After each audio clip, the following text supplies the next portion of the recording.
Hello, everybody. My name is Jonathan for Liberty, and welcome back to American Experiment Radio. Today, we have a very special guest with us, a liberty activist for over 20 years. He moved to New Hampshire in 2006 for the Free State Project. In 2022, he was convicted of 8 victimless crimes, including operating an unlicensed cryptocurrency business. He's the founder of Free Talk Live, the man, the myth, the legend, Mr. Ian Freeman. Thank you for your time, sir. Welcome to the show. I'm already a myth. I'm not even dead yet. Thank you, though. I appreciate it. Good to be here. So, Ian, can you walk us through the origins of Free Talk Live and motivation behind creating a radio show based on liberty? Yeah, sure. When I was a teenager living in Florida, my dad used to listen to talk radio, so I was also a talk radio listener and became a libertarian very, very early on when I was a teenager as well. And it was pretty clear that it wasn't a viewpoint that had any real representation in talk radio. And I was already interested in doing radio in the form of pirate radio, which is, an unlicensed broadcast, and decided to get into the commercial radio business just to kind of learn the ropes, so to speak. And from there, they just so happened to change the music station that I was on into a talk radio station. And so that kind of gave me the opportunity to start my own show, which we did by offering to do the show for free. So that way they wouldn't have to pay us to do anything. I'm trying to keep this as short as possible, but that got us in the door, got our foot in the door, and Free Talk Live was started in November of 2002 on a little FM talk radio station in Sarasota, Florida. Wow. So I think I answered your question. Yeah. And we stayed at that station for just over a year. They then changed the format of the station back to music.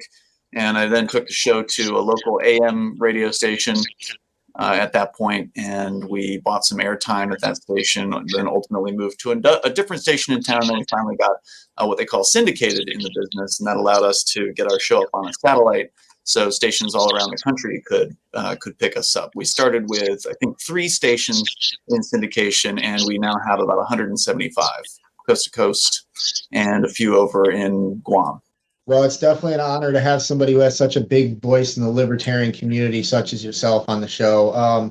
Enlighten our audience on what the Free State Project is and why you moved to New Hampshire in 2006. Well, when I first heard about the Free State Project, it was probably in like 2001 or 2002, very shortly after it was created. When I first heard the idea, I thought, well, this seems like a no-brainer. There just weren't enough libertarians, and still aren't enough libertarians in any place to actually make any kind of difference. I mean, anybody who's paid any attention to the Libertarian Party in the last 50 years knows that they've never made any headway. I mean, they have certainly found new libertarians, so they're effective at that, but they're not effective enough at growing enough to where they can actually, win an election in anything higher than like dog catcher or something like that. So it seemed pretty obvious that getting a concentration of libertarians in one small geographic area was a good plan. So it took me a little while to kind of get used to the idea that it was going to be cold here, because I'm a Florida native. But that was really my only concern, and I just decided that it was important enough to deal with whatever cold would be like, just so I could be around other people who have a like mindset.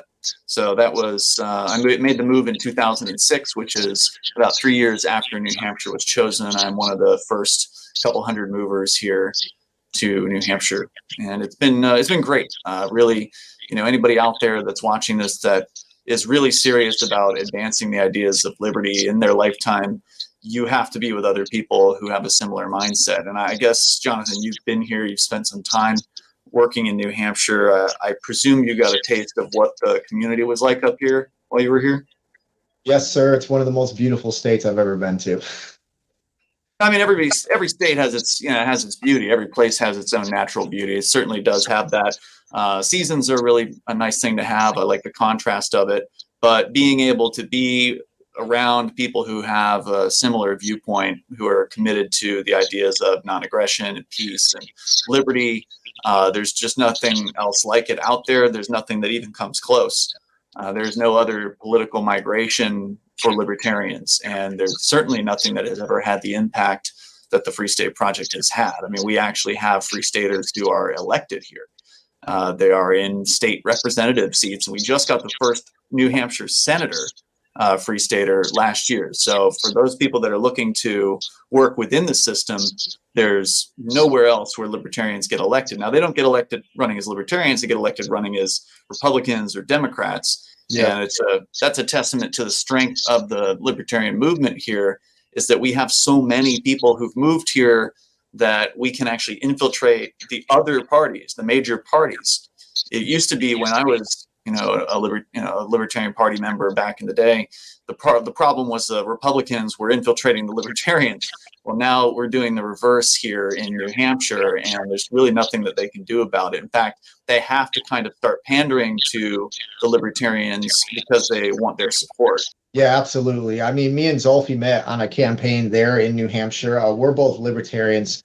And, on that note, libertarians would like nothing more than to remove all government interference from our lives and our business ASAP. So after reading a little bit about the Crypto 6 and the circumstances surrounding the case, it was a lot for me to take in. Essentially, for someone who isn't well versed on cryptocurrency like myself. So could you explain what happened there and what they've alleged that you've done? Well, they raided my house in March of 2021. And they also raided 4 other locations simultaneously, other people's homes, and at least one business.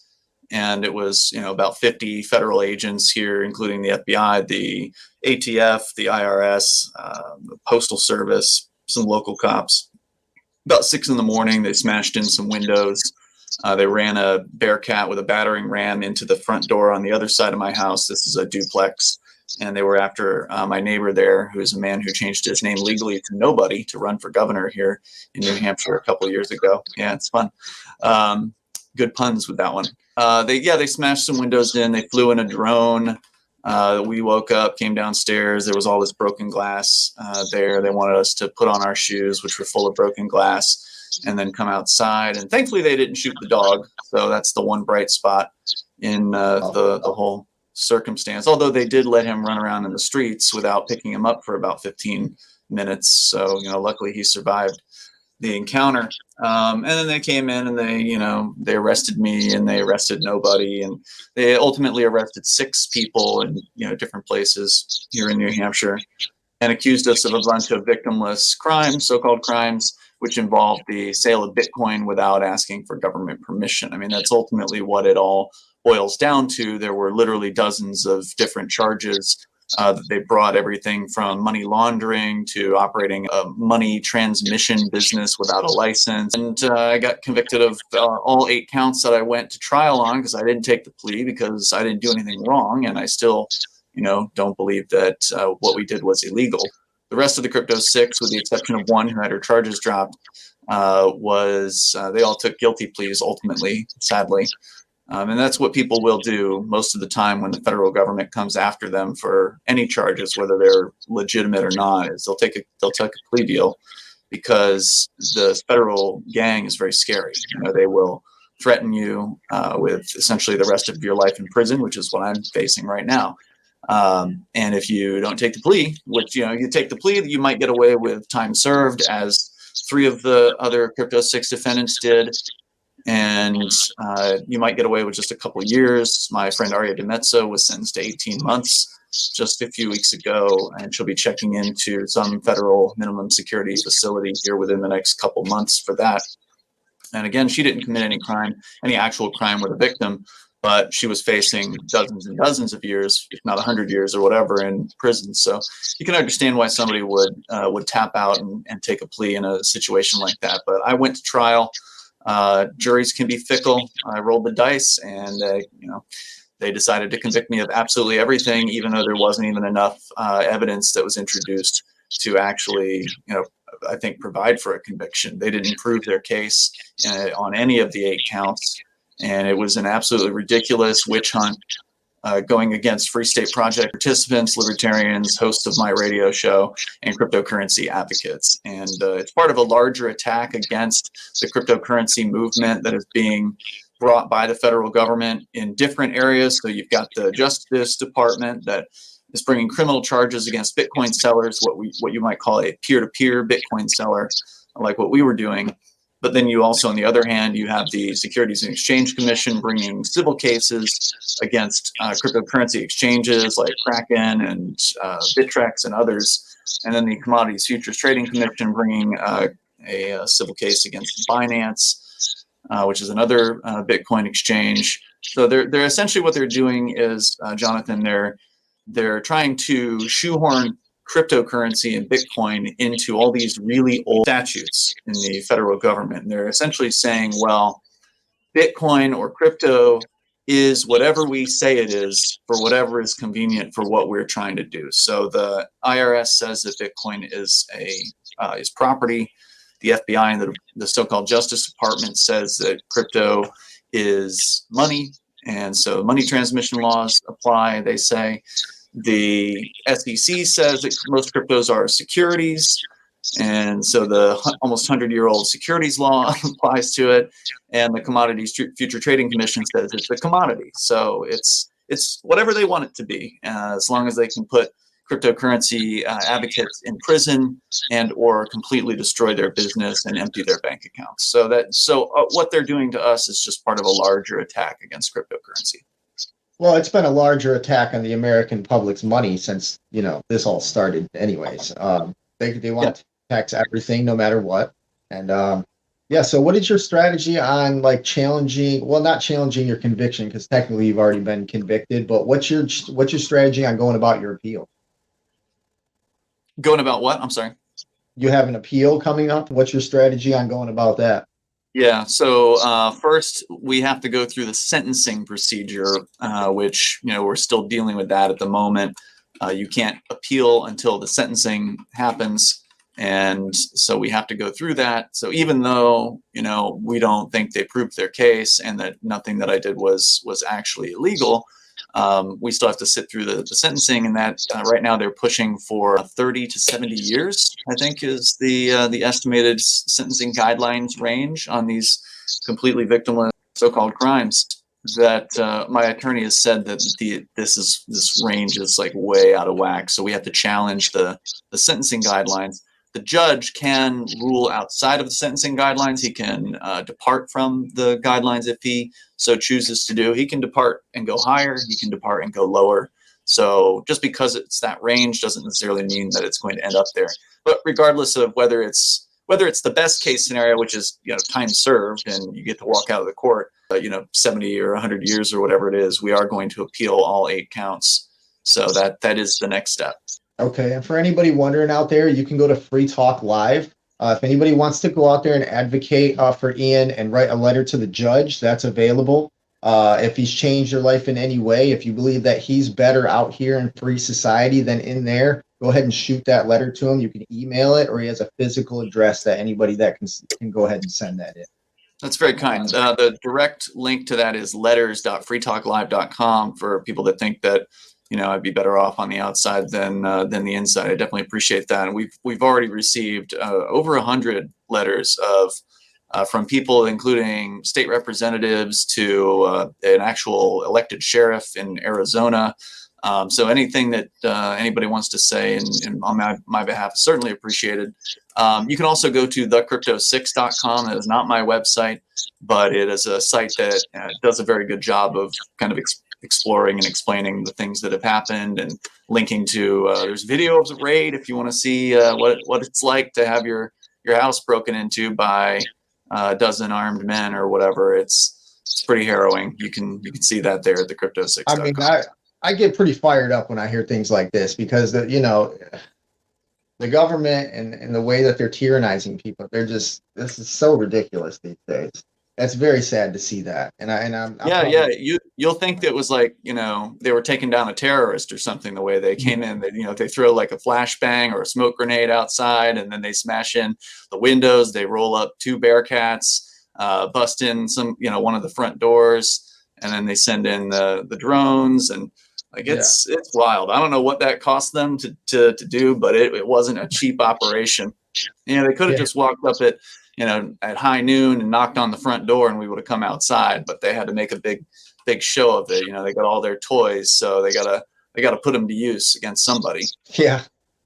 So what modifications would you advocate for in the legal and regulatory landscape of cryptocurrency? Abolishing the federal government, I think, would be the only modification that's going to do anything here. Yeah, I see your shirt there. Taxation is theft. I didn't wear mine today, but yeah, I think the only, they're not going to, these people are not going to make the government smaller. It doesn't matter who you elect. It's just never going to happen. The federal government is going to fail, as all centralized governments do over time. Whether it's going to fail this year or in 5 years or in 50 years, at some point the time is going to run out. The money is going to be inflated to the point, hopefully at some point, of hyperinflation, where that will fail and kick off the rest of the government failing. I mean, we may be seeing the beginning of that right now. So I think the quickest method is to peacefully secede from the United States. We have a nice secession movement here in New Hampshire with different organizations advocating for these things. There's going to be a poll later this month where we'll be asking the people of New Hampshire what they think about the idea of declaring independence. We've got state representatives who put forward a ballot potential constitutional amendment last year to do that. It didn't pass the state house, unfortunately, but very few things passed the first time they're proposed. So we want to start a conversation about that and get people talking, get people asking questions, because I think that any kind of efforts at the federal government level are completely wasted efforts. Beautiful. I love it. I agree with every word of that. Oh, what are the advantages and drawbacks of running a crypto enterprise like yours? Well, I don't know what an enterprise is, but we were doing it as part of my church, which is the Shire Free Church. And so for us, it was kind of an outreach project to help get cryptocurrency into people's hands and to do it in an affordable fashion. One of the claims that the federal prosecutors made about me at the trial, which was an all-out lie, was that we were charging some sort of an atrocious amount selling this Bitcoin. And the reality was we were charging in line with, if not better than, the markets on which we were offering these cryptocurrencies. So they told so many lies at this trial. And so cryptocurrency is, of course, an important tool for empowering the individual and taking the power out of the hands of the governments of the world. Because every dollar that you can get out of somebody's pocket and replace with something like cryptocurrency or even gold or silver that the government can't control the supply of is one fewer dollar that they can use to go to war. So it's ultimately, cryptocurrency is a tool for peace. My church is a peace church. And so for me, this was a mission to help foster peace. And, that was what was motivating me. We already had plenty of cryptocurrency on hand. We'd received many Bitcoin payments over the years for our advertisements on Free Talk Live. So it wasn't about, making money as they suggested at this trial. It was about getting crypto out there. But unfortunately, as it turns out, there are a lot of scam artists on the internet, and some people were taken advantage of by internet scammers. And those internet scammers sent those victims unfortunately, to me and my friends. We had no idea that they were victims, because if we ever asked questions, they would lie to us because the scammers were telling them to. And so we couldn't detect all of the scams. I mean, we literally had thousands of sales over the years that we did this, and a very small percentage of them ended up being victims of online scammers. So, it was like 1% or something like that, right? But that 1%, they dragged some of those people into this trial, and they had them tell their very sad stories. And I think the jury saw those people, and they said, well, even though the prosecutor said that Mr. Freeman didn't have anything to do with the scams, he's he's here. We're going to send him to prison because they didn't actually catch the scammers. In fact, they didn't even try to catch the scammers, and the FBI agents admitted as much, or the victims of the scams admitted the FBI agents never even asked them a single question about who was scamming them or wanted to investigate the scammers in this case. So one of the interesting takeaways about this case is that it wasn't ever really about stopping scam artists, and it wasn't ever about protecting the old people that got taken advantage of. They were just a stepping stone that the federal agents used to get a conviction against me in this case. So they don't care about actually helping these people. Have you thought about if your people are going to continue on your radio show after, like, if you get locked up or something? Is somebody else gonna handle business for you out here? Well, I certainly hope that they are able to do that. It's pretty tough because I was the one who built the studio here, and so I'm the one that, I'm sort of the key man. I know all the ins and the outs of the technicals, the wiring, the behind the scenes, and Aria DeMezzo, who is going to be going to prison for an 18-month sentence, is probably the second most capable here. So they're knocking her out, and they're trying to knock me out as well. So I mean, it's hard to say how things are going to go if both Aria and I are in prison at the same time. The one positive thing here is that when the jury returned their guilty verdict, normally if you get convicted at a jury trial and they come back with a verdict, and you're guilty on something, they put you in a prison cell right then. You sit in a prison cell until the sentencing date, which is usually like 3 to 4 months away. And so the fact that I'm not in a jail cell awaiting the sentencing date has to do with the judge in this case, who made a statement that he agreed that there was an appealable issue. He didn't say what that was. He wasn't specific about that in court, but he did agree that there was an appealable issue, and he said that he wouldn't want to put me in prison knowing that there is a chance to appeal, which is unusual because normally there's no punishment for a judge. If the judge were to send me to prison and I were to sit there for, because appeals aren't quick, right? My attorney says that he's been waiting on an appeal at the First Circuit Court in Boston for more than a year for them to even hear the case, right? So if I were to have gone in December when I was convicted in court, and then, I haven't even been sentenced yet, and that's going to happen maybe in July unless it gets delayed again. It's already been delayed from middle April to middle of July. So, if I get sentenced in July and then it's, 5 years or whatever it ends up being, then I would have to sit there in prison while the appeal rolls through. And then ultimately, if the appeal is successful on overturning all 8 counts, then they would have to let me out of prison at that point. So if I can be out pending that appeal, that is certainly a preferable situation. And it looks like things might be able to go that way, considering I'm currently out pending the sentencing. So fingers crossed on that one. Definitely. We're all pulling for you, man. You're definitely one of the largest libertarian voices I've ever had the pleasure of interviewing, and we really thank you for coming on. Is there an overarching message that you wish to convey to our audiences as you persist in championing liberty all across the country? No victim, no crime. And secondly, if you love freedom, you really got to get to New Hampshire. I mean, there's just nowhere else that you're going to see any kind of advancement in liberty. There's nowhere else where libertarians are winning politically or outside of the system. We've got an amazing community of people here that they get together for social occasions. They're doing market days all the time when people come together and they bring whatever their wares are, whether it be some sort of homemade teas, freshly butchered meats or whatever. They're selling them for cryptocurrency and gold backs. And there's a real actual community here of freedom loving people that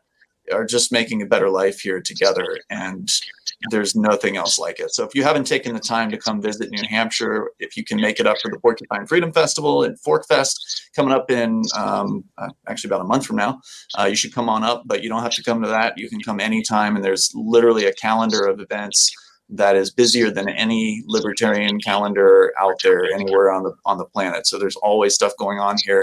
There's always an opportunity to meet people in this community. So if you really do care about freedom, then you owe it to yourself to come check out New Hampshire. All right, Ian, thanks. And, thanks for coming on. This has been another episode of American Experiment Radio. Jonathan Hanna. Later, guys. Thanks for having me, Jonathan. Appreciate it. Yep.